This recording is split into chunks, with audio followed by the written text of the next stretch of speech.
Over 1,000 men have worn the red, gold, and white of the Kansas City Chiefs. 12 have reached Pro Football Summit, the Hall of Fame. Owner Lamar Hunt and head coach Hank Stram are joined by the first Chiefs player so honored, Bobby Bell. Bell, named to the AFL's all-time team, is considered by some to be the best outside linebacker ever to play the game.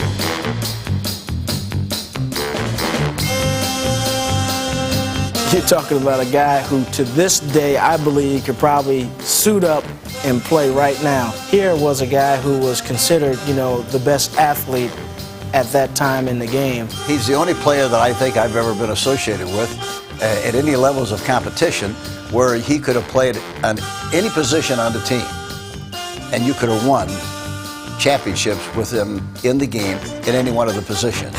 That includes special teams, where Bell scored one of his 9 touchdowns on returns. Bobby Bell was always a great attitude. Guys used to get ticked off at him because you'd be going down for the second practice in training camp. It's about 98 degrees. The humidity's about the same. You don't want to be out there because it's a killer. And here he is, happy-go-lucky. Guys say, "Shut up, Bobby. Don't make so much noise." But the thing is, on the practice field, he was having fun out there, and he made it a lot more fun for the rest of us. Facing the Chiefs' defense was never any fun for opponents. Lurking in the middle was middle linebacker Willie Lanier, a member of the NFL's 75th anniversary team.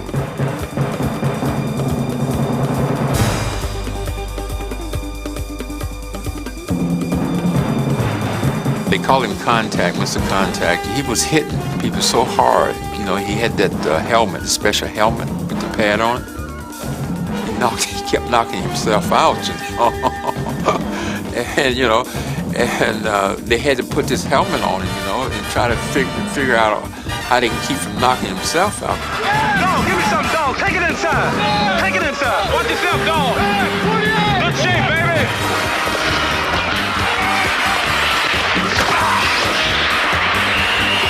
You didn't get that. You look at baseball, you say, where do we need to be strong? Up the middle. You look at football, where do we need to be strong? Up the middle. Willie Lanier, with the strength up the middle of that defense, would hit you, knock your socks off, so the second time you came through that hole, you weren't thinking about running through the hole, you were thinking about where Willie Lanier was lined up. I'd never personally seen anybody hit as hard as he did, and play, quite frankly, as well as he did for a rookie. And it was a sight to behold. The fact that we had guys that came from the black schools, these guys could really play. And I think the Kansas City Chiefs were red and white. That was our colors, period.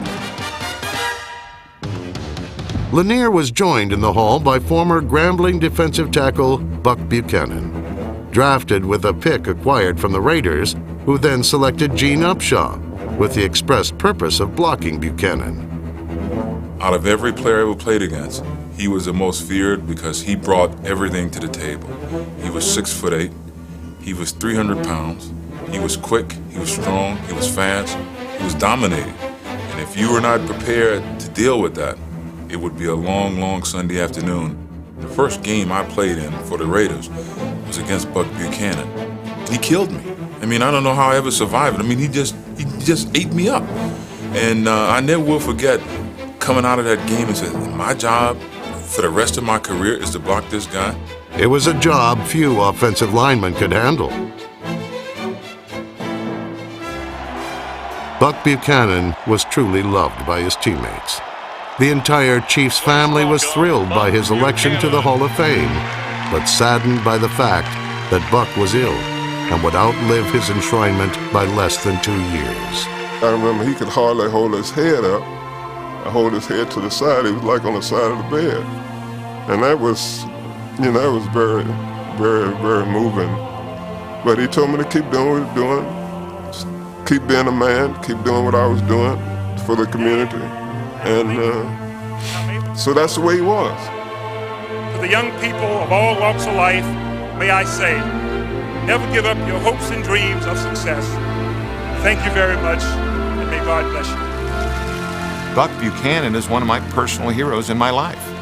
God rest his soul. What a wonderful human being. And I've always said that we we had some characters on our football team, but we had a great amount of players with great character. Quarterback Len Dawson's character was tested when he failed to make it in Pittsburgh or Cleveland, but he proved to be the perfect man to run Hank Stram's offense. Hank Stram was utilizing the running game. He was utilizing the things that I did best. My ball handling was very good.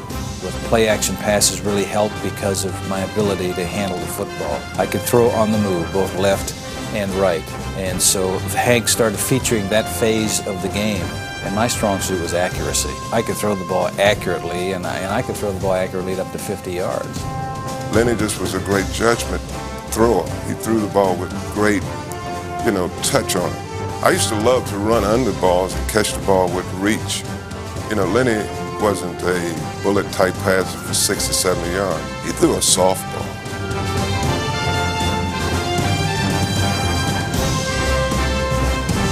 The Chiefs are full of Hall of Famers, especially from like the 60s. Guys that I would love to get a chance to play with Len Dawson. I'm a tight end, and he's a quarterback, and I think we could have hooked up a couple times if I would have had a chance to play with him. Lenny was a very unusual talent, a natural leader, a very, very deceptive leader in that he was quiet but very demanding. When he spoke, they listened because he was always under control. I said to him one day, I said, Leonard, make sure that you never let them see you sweat. And he said, Coach, quarterbacks don't sweat. Quarterbacks perspire. Jan Stenerud probably didn't sweat or perspire. He was cool under pressure and automatic from almost anywhere on the field. And it is good!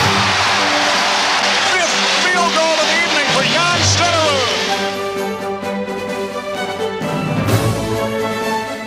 Stenerud. The first place kicker in the Hall of Fame, Stenerud was named to the NFL's 75th anniversary team and the Super Bowl silver anniversary team for his performance in Super Bowl IV, where the Vikings were somewhat skeptical of his first attempt from 48 yards.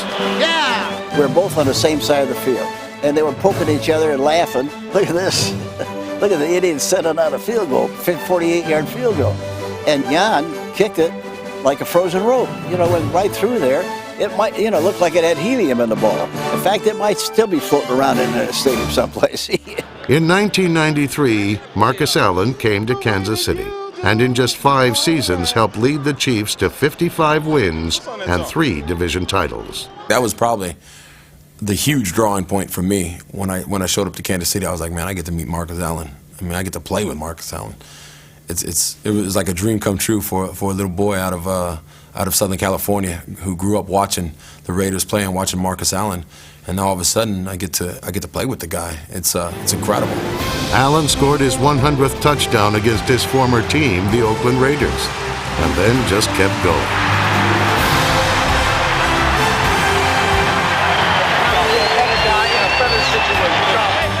Marcus Allen explained it to me one time when I asked the question about, well, how do you avoid these people? And he said, Coach, the guy right in front of me, I don't even look at him. I've already avoided him. It's the guy who's behind him that I'm looking to see where I'm going to go. And it's a unique instinct that very few people have.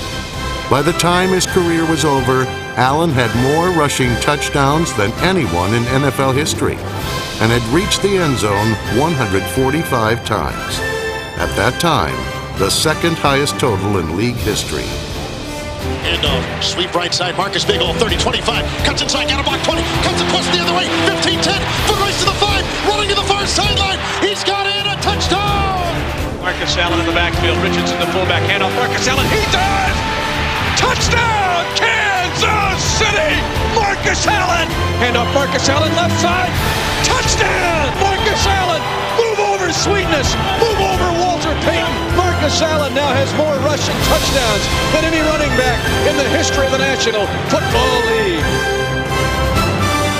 Allen, who had spent 11 years as a member of the Raiders, chose to be inducted into the Hall of Fame as a Kansas City Chief, while other former Chiefs were enshrined as members of their previous team. Warren Moon is the oldest quarterback ever to start for Kansas City. Joe Montana led Kansas City to 2 playoff appearances in 2 years as a Chief. Get my kids over there, will you? Center Mike Webster finished his storied career with Kansas City. And Marv Levy, who began his NFL head coaching career with the Chiefs, makes it an even dozen. 12 former Chiefs enshrined in the Pro Football Hall of Fame.